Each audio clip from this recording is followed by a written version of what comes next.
right now on 5 on your side at 10. We have a weather alert day for tomorrow. I'm timing out our chances for rain and snow.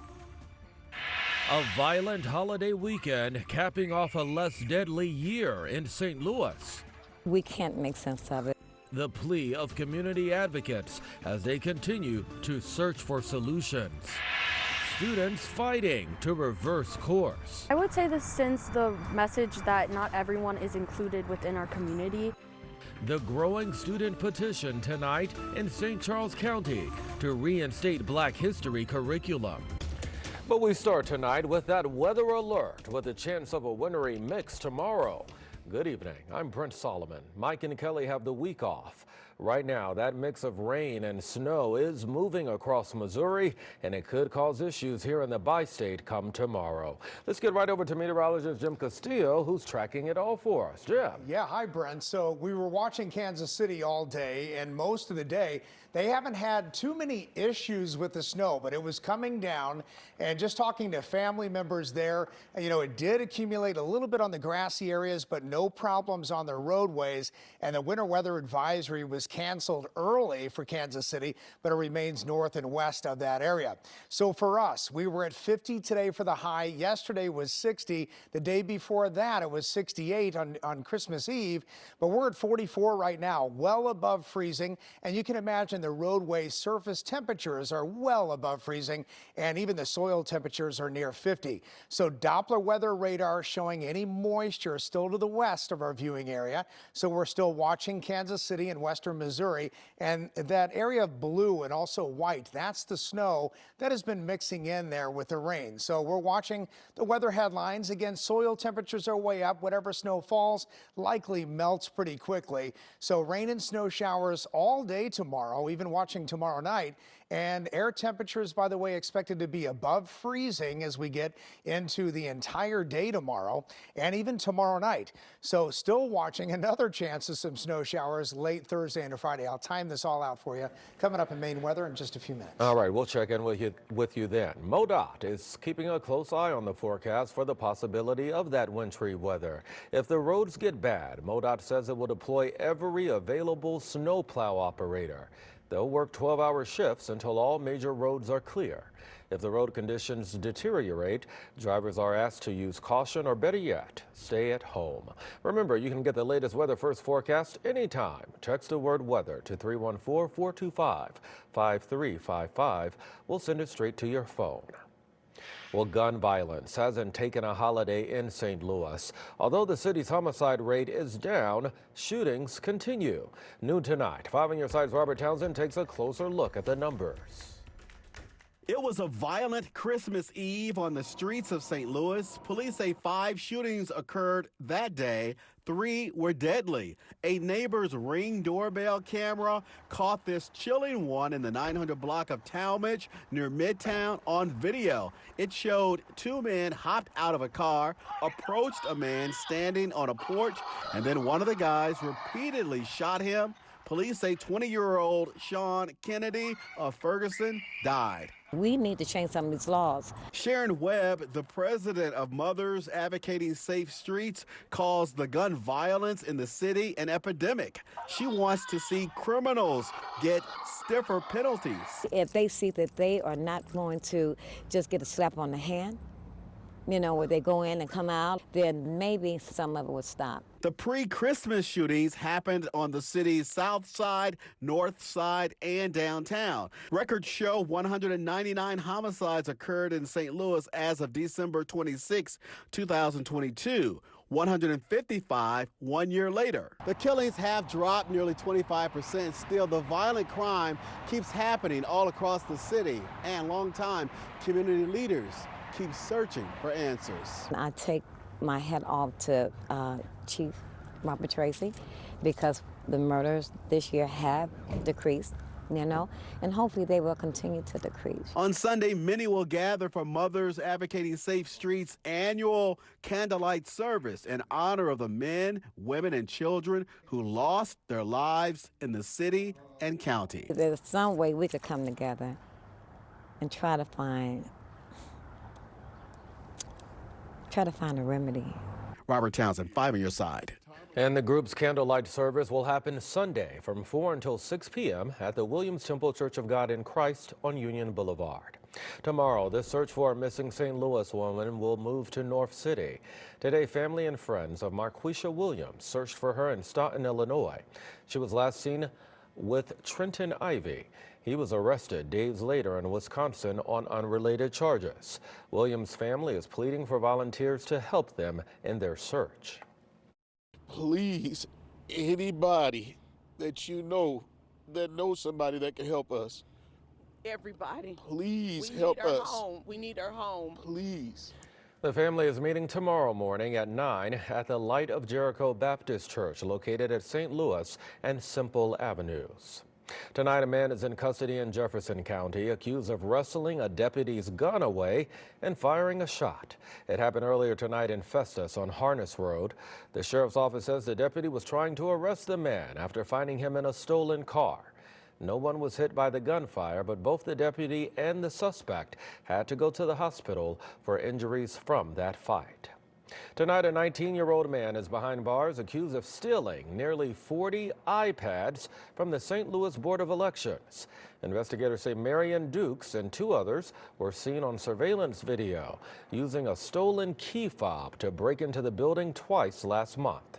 The election board says no personal info of voters or election integrity were affected. Tonight, Francis Howell students are taking action after the school board's decision last week to remove Black history and literature from courses. Our Laura Berchesky talked with students tonight about a petition that has already garnered thousands of signatures. Laura. Brent, these Francis Howell students say they want the school board to rethink this decision to remove these Black Studies courses and hope this petition they started will show just how much it means to them.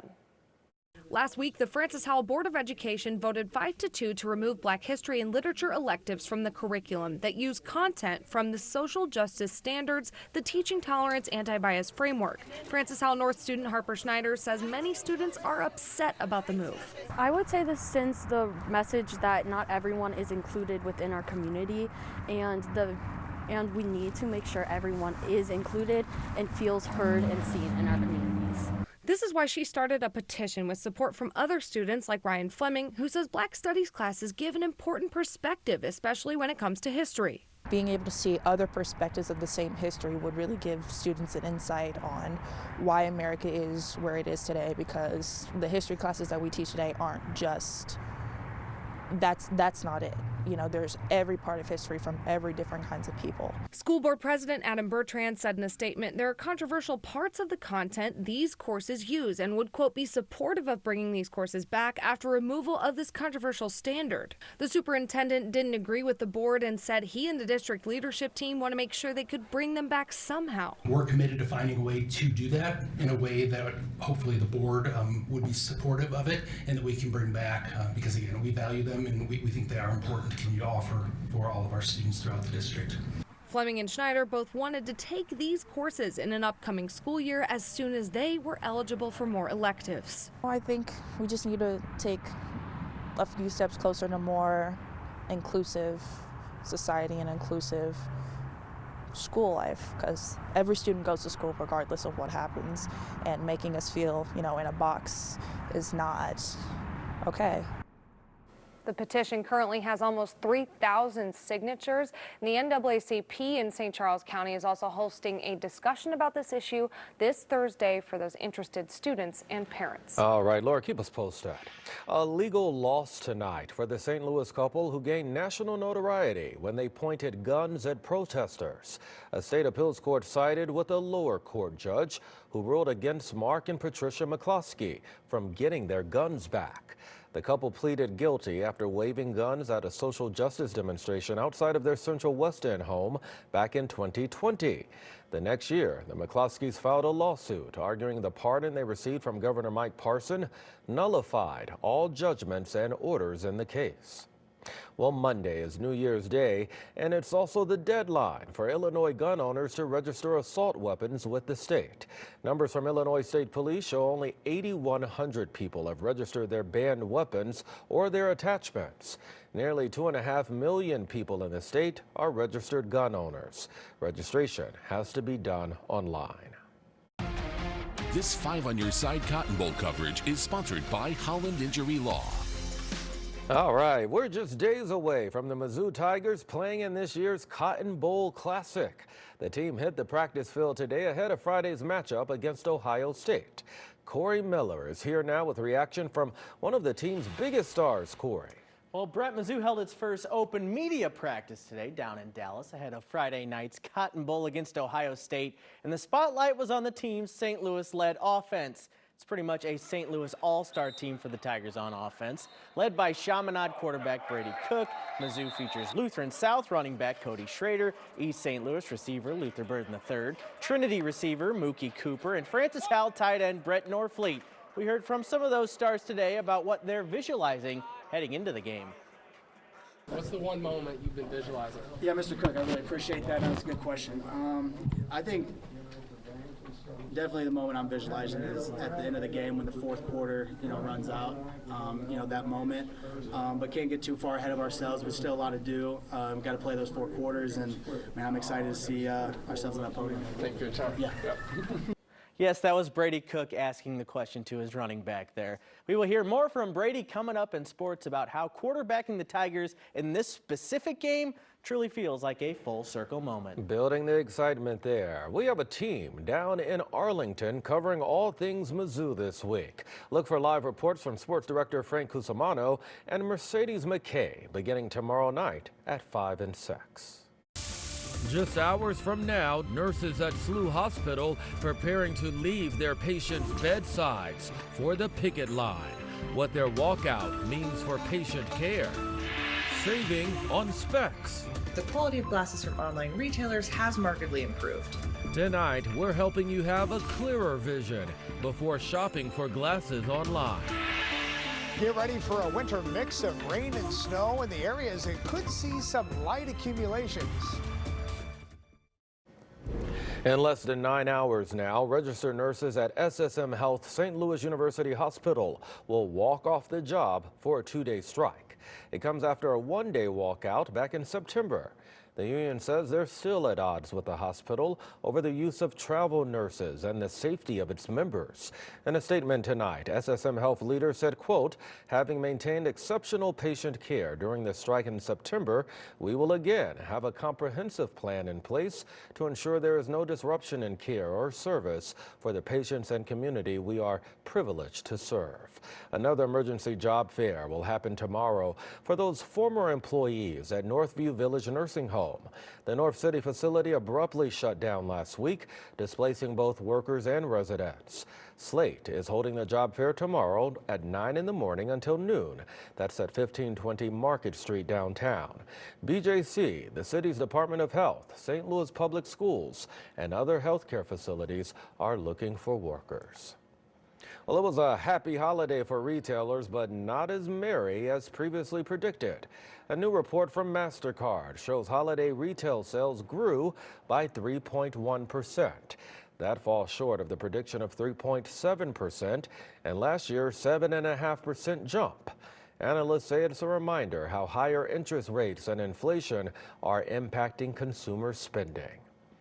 Well, buying glasses online has never been easier, but how do you know if they'll fit? And what about the quality?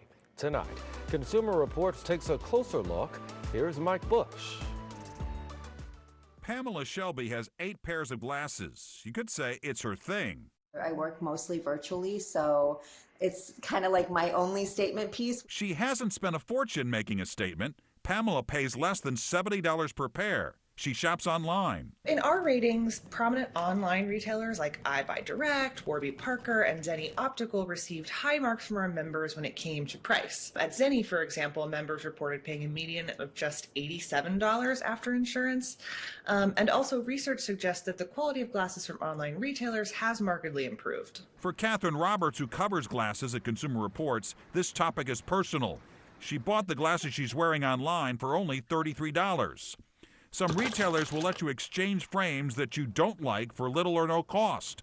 But online shopping can have drawbacks, particularly once prescriptions get more complicated. If that's you, it's probably best to buy in person. CR members report the median price at a doctor's office after insurance was $262, and independent glasses stores, $346. But there are still ways to save shopping in person. Consumer Reports members told us when they bought glasses from warehouse clubs like Sam's and Costco and superstores like Walmart and Target, they paid anywhere from $150 to a little more than $200. But there are still ways to save shopping in person. It allows you to be a little bit more adventurous. Pamela says she'll keep shopping online because the savings are easy to see. For Consumer Reports, Mike Bush, 5 on your side. And some glasses come with special coatings as part of the standard price. But if you want to add scratch resistance, anti-reflection, or UV protection, that will all cost you more, anywhere from $10 to $150. Well, today marks the first day of Kwanzaa, which means fresh fruits in Swahili. It's a week-long celebration of African-American roots and culture. It also celebrates 7 core principles, including unity, purpose, and creativity. That's symbolized by the lighting of black, green, and red candles each night on a kinara. Tomorrow, the Missouri Botanical Garden will host a celebration that includes storytelling, crafts, and jewelry displays, even authentic African drumming and musical performances. It runs from 8 until 3:30 at the Jack C. Taylor Visitor Center. And here's hoping the weather will cooperate for that event tomorrow. Of course, we're tracking a weather alert day with that mix of rain and snow moving in, right, Jim? Yes. Hi, Brent. And what a great day for the start of Kwanzaa. You know, 50 today, and we're going to get cooler as we get into tomorrow. But yes, you're right. So rain and snow mixed as we get into tomorrow morning's commute, and it's still with us during the evening commute. I know a lot of people are probably not commuting, but if you are, it's going to be wet at times, and sometimes you'll see those heavy wet snowflakes coming down. But again, those temperatures have been well above freezing. So Weldon Spring right now, you can really see the clouds coming in.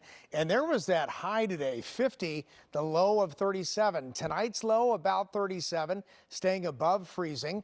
And right now, those current temperatures, look at Chesterfield. After dropping to 36, it went back up to 43. And that's just courtesy of that low that's to our west and pumping in more of a southerly and southeasterly wind. Lows tonight above freezing in most areas. Flora possibly 30, but a lot of us in the mid to upper 30s. And that winter weather advisory for the Kansas City area was dropped early. Still a little bit around St. Joe. And we're still watching this area of low pressure slowly moving our way. In our viewing area so far, it is dry, but our atmosphere is moistening up. So we're watching that batch of moisture to the west. So a mix of rain and snow throughout the day on Wednesday. Starts in the morning hours for a lot of us. Temperatures stay likely above freezing, so not too many areas will we see it stick. But if you get a heavy snow band, you might actually see a little accumulation before that melting begins. There's that low moving through. And then on Thursday, a lot of the day mostly cloudy. But then where could we see that potential of maybe a little bit of accumulation on the grassy surfaces and maybe the elevated surfaces again in this area here for tomorrow night. And that's south and west of St. Louis City and County. And again, not much, maybe an inch or less. Then we get into Thursday night and Friday, another little system swings down from the north. And there it is, that potential of seeing a little bit more in the way of light snow. And look at the holes in here too. Not everybody's going to see that, but 2 little systems coming through and those temperatures likely staying above that freezing mark. In fact, tomorrow's high 39. 10-day forecast, we dry out for the weekend, so we're watching even up to Friday morning. Then Saturday back in the mid-40s. By the time we get to New Year's Eve, about 41, and New Year's Day 38, but we're dry. So at least for the holiday coming up, things are looking okay. Yeah, if you've been wanting that winter feel, here it is. Yeah, it's here, and a couple snowflakes. There we go. All right, Jim, thank you much. Yeah. We've got Corey standing by now with sports. Well, 2 things rule this week in sports: Mizzou football and high school basketball. We have plenty of both coming your way after the break. The Sports Desk is sponsored by Jim Butler Chevrolet, the Midwest's #1 Chevy dealer 10 years running. Backside hit, sack, ball free. Missouri's got it at the 32, running Shane Ray with an open field. Right sideline, he's not going to be caught. 20, 10, House, Cotton Bowl title. Holy cow! There's just something about Mizzou playing in the Cotton Bowl. This will be the Tigers' 4th time playing in the game, having won the last 2, most recently, as you just saw, in 2014. And these players are dreaming about more big moments like that down in Dallas. Ohio State is a tough opponent, but it seems likely they'll be without their best player. Potential top 3 NFL draft pick, receiver Marvin Harrison Jr. did not practice today and rode the bike in street clothes. He could opt out. Mizzou has some injuries, but no opt-outs. The Tigers cannot wait to play in this game, especially their quarterback, Brady Cook.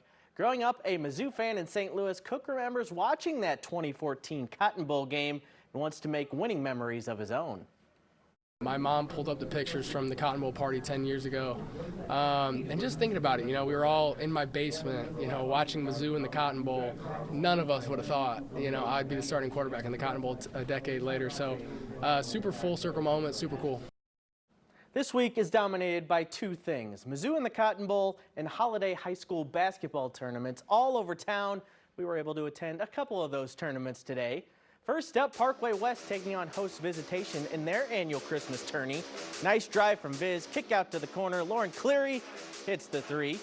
Parkway West going to be on the drive now. Can't convert at first, but stick with it. Hosey Grunzinger, she's there to clean it up for the Longhorns.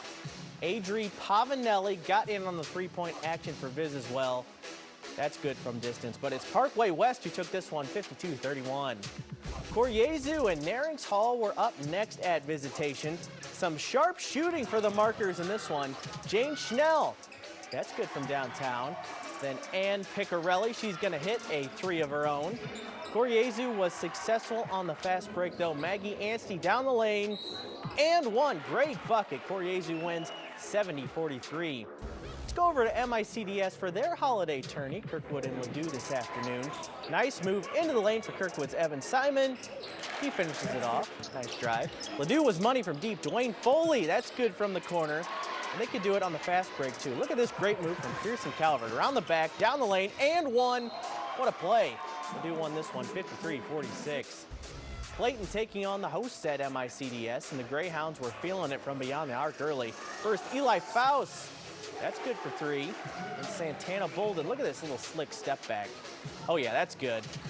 Also from distance. Rams would come on strong at home, though. Good work inside from Mason Schwartz. He finds Kareem Ball for the lay-in.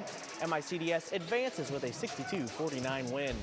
Now, Jude James is a Mizzou football commit for Francis Howell. Tonight, he and his Vikings took on St. Charles on the basketball court at MICDS. James gets the assist off the rebound here. Jeremiah Panawans finishes it off. Nice play from St. Charles. Chris Ketchum right here. Steal, up and under. That's good for a bucket. Vikings weren't losing tonight, though. James to Dallas Thornton for 3. That is good as well. Howell moves on with an 82-49 victory. Primetime matchup at Viz tonight. Eureka and John Burroughs, 2 really great teams, and Allie Turner may be the best shooter in the area. Spots up. That's good for 3 of her points tonight for Burroughs. Eureka can shoot from distance, too. Mia Cuneo. That is up and in for the Wildcats. Look at this drive coming up from Monet Witherspoon.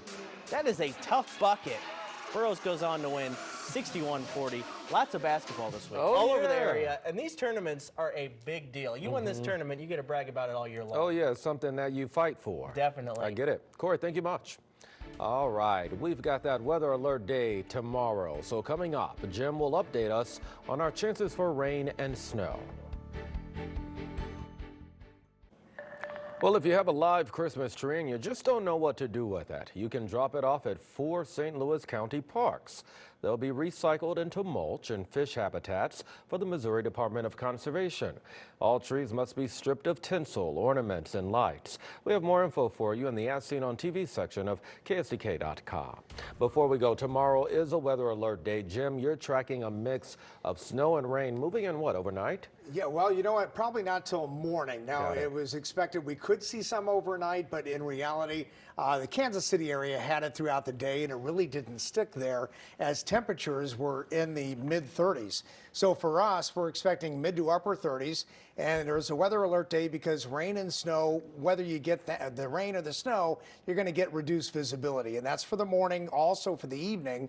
And as we get into Thursday morning, maybe some early flakes, another little piece of energy comes our way Thursday night and a Friday, watching for some more snowflakes. And again, each and every time you could see minor accumulations, mainly on the grass, and we're talking an inch or less, and most areas will not see that. But again, reduced visibilities and wet roadways, we are expecting that. And as we get into this weekend coming up, you know, it's New Year's Eve and New Year's Day on Monday. It's going to get cooler, but, you know, Saturday about 46 for the high, which is fantastic. All right, well, more updates, what, on the app? Yes, on the app. And on air. And All right. tomorrow morning. Very good. That's all of our time. Thank you for the company. The Tonight Show starring Jimmy Fallon is next.